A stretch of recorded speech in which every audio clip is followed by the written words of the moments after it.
He taught her how to ride a bike, walked her to school every morning, made her pancakes with smiley faces, and cried harder than anyone at her graduation.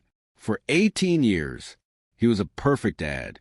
She never once questioned it, until one day a small box arrived in the mail, a DNA test meant as a fun graduation gift. But what it revealed would tear her world apart. Sophia grew up in a quiet suburb just outside Atlanta. Her dad, Mr. Jim Harper, was the kind of man every kid wished for. He never missed a single school event, never raised his voice. And every Friday, he would bring home her favorite ice cream, mint chocolate chip. Even in the dead of winter, he called her Princess.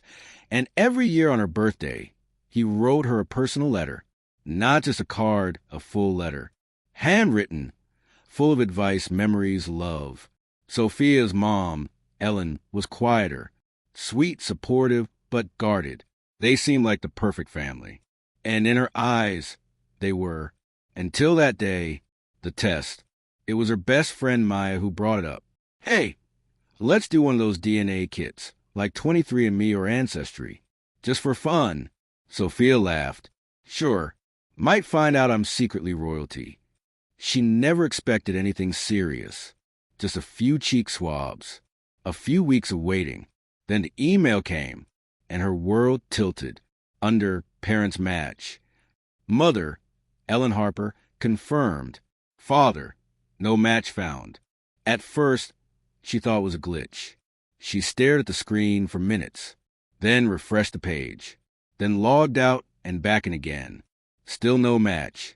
Sophia walked into the kitchen, holding her phone, hands shaking. Mom, can we talk? Ellen looked up from the sink and smiled. But the smile vanished the moment she saw Sophia's face. I took a DNA test, she said softly, and it says Dad's not my biological father.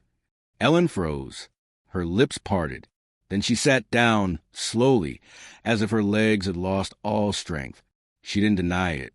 She just whispered, "There's something I never told you."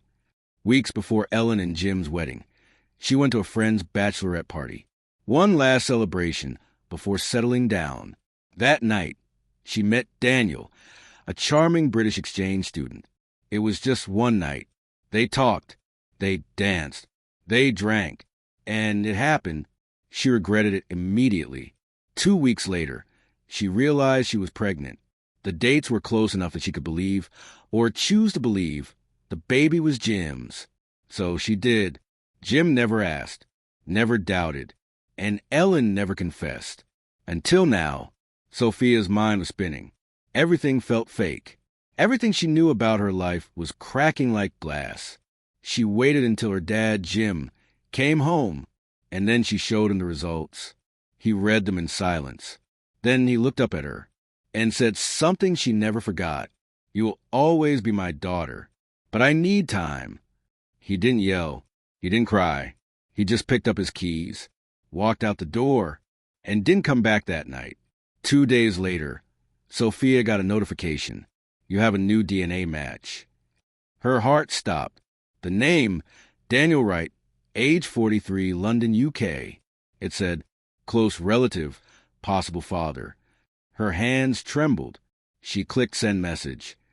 "Hi, I think I might be your daughter." An hour later, she got a reply.